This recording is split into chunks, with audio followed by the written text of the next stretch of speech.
नमस्कार दोस्तों, मैं हूं विक्रम और आप देख रहे हो गैजेट होम। तो दोस्तों, ओप्पो ने साइलेंटली लॉन्च कर दिया अपना A5s, जिसकी प्राइसिंग स्टार्ट होती है 9999 से और यहां पर आपको बिल्कुल बेसिक स्पेक्स मिलते हैं। तो आज की इस वीडियो में मैं करने वाला हूं ओप्पो A5s की अनबॉक्सिंग और साथ में एक क्विक कैमरा टेस्ट। तो चलिए बिना किसी देरी के लेट्स गेट स्टार्टेड।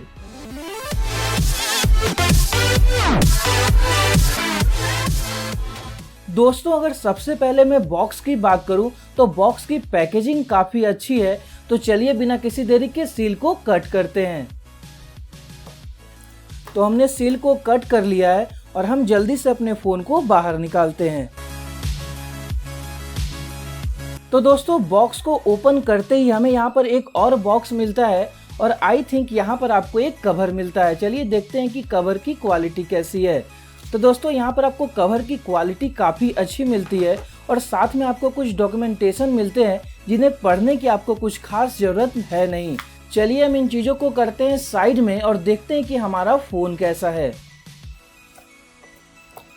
तो दोस्तों, यहाँ पर मेरे पास जो ओप्पो का A5s है वो रेड कलर में, और रेड कलर यहाँ पर काफ़ी ज़्यादा खूबसूरत लग रहा है, जैसा कि आप यहाँ पर देख सकते हो। यहाँ पर आपको कैमरा के साइड में एक गोल्ड रिंग मिलती है जो कि इस फ़ोन की खूबसूरती को थोड़ी सी और बढ़ा देती है, और साथ में इस फ़ोन की जो इन हैंड फील है वो मुझे काफ़ी अच्छी लग रही है। चलिए हम इसे करते हैं साइड में और देखते हैं कि हमें बॉक्स में और क्या कंटेंट मिलता है। यहाँ पर हमें मिलता है एक चार्जर जो कि एक बेसिक चार्जर है, और साथ में यहाँ पर हमें मिलता है एक चार्जिंग केबल। तो दोस्तों, देखते हैं कि ये माइक्रो USB है या तो USB टाइप सी। तो दोस्तों, जैसा कि आप देख सकते हो कि ये एक माइक्रो USB केबल है, एंड इस प्राइस में मैं इससे ज़्यादा एक्सपेक्ट भी नहीं कर रहा, क्योंकि ये जो फ़ोन है वो ऑफलाइन मार्केट के लिए है और ऑफलाइन मार्केट वाले फ़ोन्स में आपको थोड़ा सा तो कॉम्प्रोमाइज़ करना ही पड़ता है। तो चलिए हम सब चीज़ों को कर देते हैं साइड में और चेक करते हैं हमारे फ़ोन को। तो दोस्तों, जब तक मैं इस फ़ोन को बूटअप करता हूं, मैं साथ में आपको इसका एक फिजिकल ओवरव्यू दे देता हूं।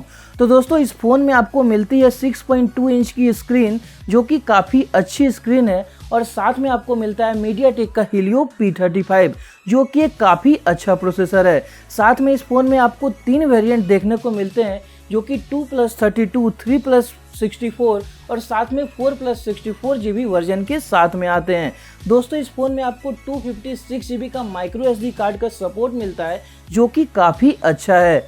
इसके साथ में आपको फ़ोन के बैक में डुअल कैमराज मिलते हैं, जो कि 13+2 मेगापिक्सल के हैं, और यहाँ जो 13 मेगापिक्सल का कैमरा है वहाँ पे आपको f2.2 का अपर्चर मिलता है, जो कि आपको लो लाइट में अच्छी फोटोज दे सकता है। और इसके साथ ही फ्रंट में आपको 8 मेगापिक्सल का कैमरा मिलता है, जो कि f2.0 अपर्चर के साथ आता है। दोस्तों, यहाँ पर एक बात ध्यान देने वाली है कि ये जो कैमराज है वो बिल्कुल A5 की तरह ही है, जो कि इसका प्रीडेसेसर है, और यहाँ पर कैमरा में कोई भी अपग्रेड नहीं किया गया है। इसके साथ में इस फ़ोन में आपको ब्लूटूथ 4.2 का सपोर्ट मिल जाता है, और एक अच्छी बात यह है कि इस फ़ोन में आपको Android 9 Pie out of the box मिलता है, और साथ में ColorOS 5.2 का सपोर्ट भी मिल जाता है।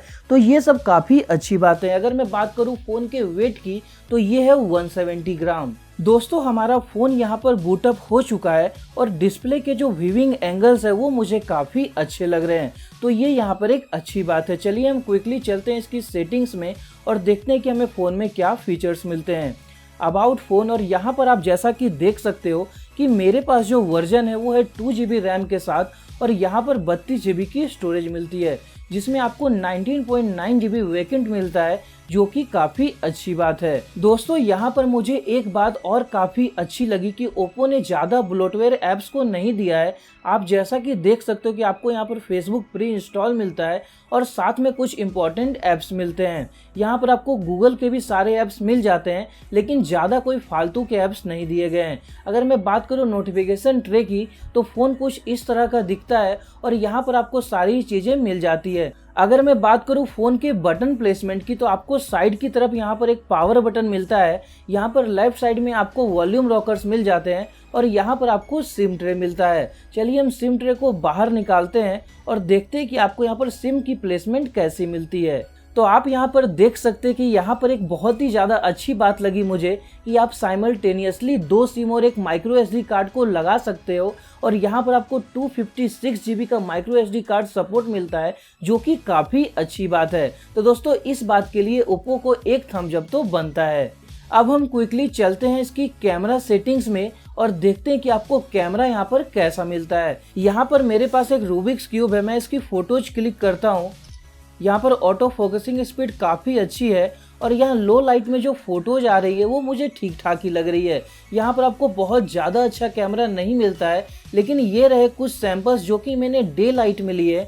दोस्तों अगर आप अच्छी लाइटिंग में फ़ोटोज लेते हो तो फोटोज यहाँ पर अच्छी निकल कर आती है और इवन अगर आप सेल्फी लेते हो अच्छी लाइटिंग में, जैसा कि आप फोटोज में देख सकते हो, तो सेल्फीज भी काफ़ी अच्छी आती है। लेकिन वहीं अगर मैं बात करूँ लो लाइट वाले फ़ोटोज की, जैसा कि आप इमेज में देख सकते हो, तो यहाँ पर कुछ खास फोटोज नहीं आ रही है। आपको यहाँ पर ठीक ठाक फोटोज तो मिल जाती है, लेकिन जब आप उसे जूम करोगे तो आपको यहाँ पर थोड़ी सी ब्लरनेस देखने को मिलेगी और जो एज डिटेक्शन है वो भी उतना कुछ खास नहीं है। लेकिन दोस्तों इस बात का ध्यान रखिए कि ये एक ऑफलाइन सीरीज वाला फ़ोन है और यहाँ पर इसकी प्राइस है अप्रॉक्स 10,000 रुपये, तो इस लिहाज से यहाँ पर आपको ठीक ठाक ही कैमरा मिल जाता है।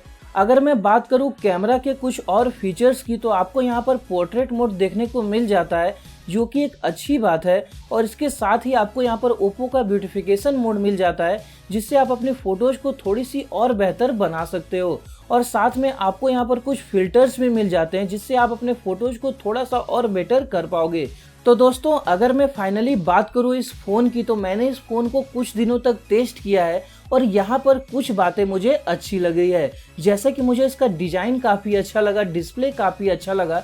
10,000 की प्राइसिंग पे आपको ऑफलाइन मार्केट में वाटर ड्रॉप नॉच मिल जाता है। साथ में यहाँ पर इस फ़ोन का जो डिज़ाइन और कलर है वो मुझे काफ़ी अच्छा लग रहा है। और साथ में अगर आप डे टू डे वाले सिंपल वर्क करते हैं तो आपको फ़ोन में कुछ खास प्रॉब्लम नहीं होती है। मीडियाटेक हीलियो P35 यहाँ पर अच्छा परफॉर्म करता है।